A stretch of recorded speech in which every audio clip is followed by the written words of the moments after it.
Hello there, my name is Stacy Jensen. Thank you for watching today because I'm going to show you a very simple and easy way to really pop the eyes in Lightroom as well as fix some blemishes.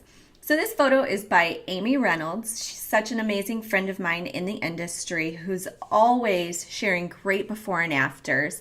This photo was edited with the new breakthrough presets, and what it does is gives a film infused look to the photos without over editing.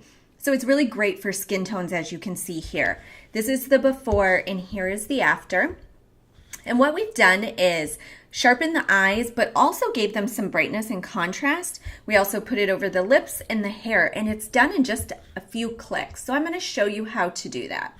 Once we clicked on Kate, which is the preset that we did for this photograph, you head over to your brush tools in Lightroom that allow you to brush on or paint on some adjustments such as sharpening or contrast, many options. So what we have here is it painted on all over the place. You do have a button down below that says show selected mask overlay. You can keep that on so you know where you're painting. You can see that we sharpened her hair and brightened her hair, her eyes. I love to do eyelashes. Details like that really look amazing when you do it. So I'm gonna go ahead and delete this one, and we're gonna start all over. I'm gonna also delete the one that I have over the lips.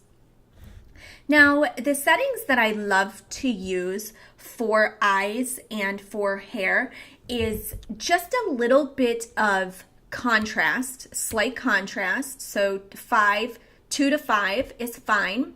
I like to also whiten slightly. So we're gonna just bump that whitening up. We're gonna make sure that our sharpening is high enough, and that will really determine how much sharpening you want. I'm going to actually turn off my show mask because I know exactly where I'm going to paint. I make the brush size the size of her pupils, and I just do one click and one click. Then I go a little bit smaller to start to do the details. So I go ahead and I get inside of her eyelashes. That will really make them pop. I always make sure that I get underneath the eyelashes. And again, down there, I'll make the brush a little bit bigger, and I'm gonna go over her lips. If there's chapped lips, I wouldn't do this. Maybe what you could do is click on new to get a new brush and go a little less sharpening than the eyes for the lips. She doesn't have chapped lips here, and it really helps to pick up the lip gloss that she's wearing. And then I also like to make a larger brush and come over to the hair. Now, sometimes, and it's okay for blonde hair to have that whitening in it, but if it was brown hair and you don't want to highlight that at all, then just go ahead and again, make a new brush starting from scratch that just goes over the hair. This is something you can also do on the flowers that are in focus.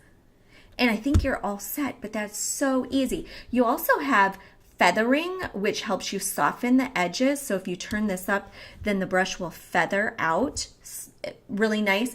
For the eyes, I do like to come in with a little less feathering so that I can be more precise. So somewhere around 27 is just fine for that. So I hope that this helps you. Now we're going to go on to how to fix any blemishes. So if you click over to your adjustments brushes, which are the spot removal clone heel, I always use the heel so that it's going to select areas, and as you can see, I've already done some. They show up.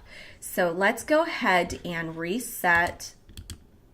So now that we have reset, I'm going to show you, you just get a brush size slightly larger than the area you want to fix, and the computer or the program will find skin tones that will help match. So you just go through and click on any blemishes that you want to remove. It's very simple, very fast to do this. If you don't like the area that it chose to match it with, you can just grab the area and pick a different one. But it's generally pretty well at doing it itself. So it takes a lot of the guesswork out. So that's it. Once you're done, you can see the difference. Again, this is the side by side with sharpening the eyes, brightening them a little bit. Again, I want to show that. What we've done is added a slight contrast and a little bit of whites to make it pop. So if we had gone in the opposite direction, it will really lighten the contrast, which we don't want to do. I like to just do about 5 is my sweet spot, but you play around with it.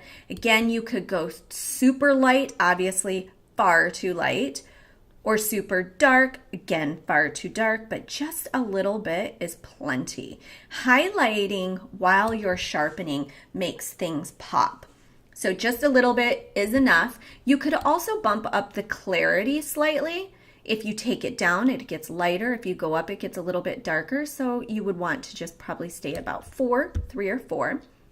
And that's it. That's all you have to do. If you wanted to spot change the eye color, you can do that with temperatures here. But as far as just a clean and classic look, these are the settings that I prefer if you want to jot them down and see how they work with you.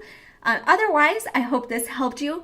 And if you want to check out the new preset collection, it is on sale for just a few more days. Again, it's called Breakthrough. I hope you enjoyed this video. Have a great day.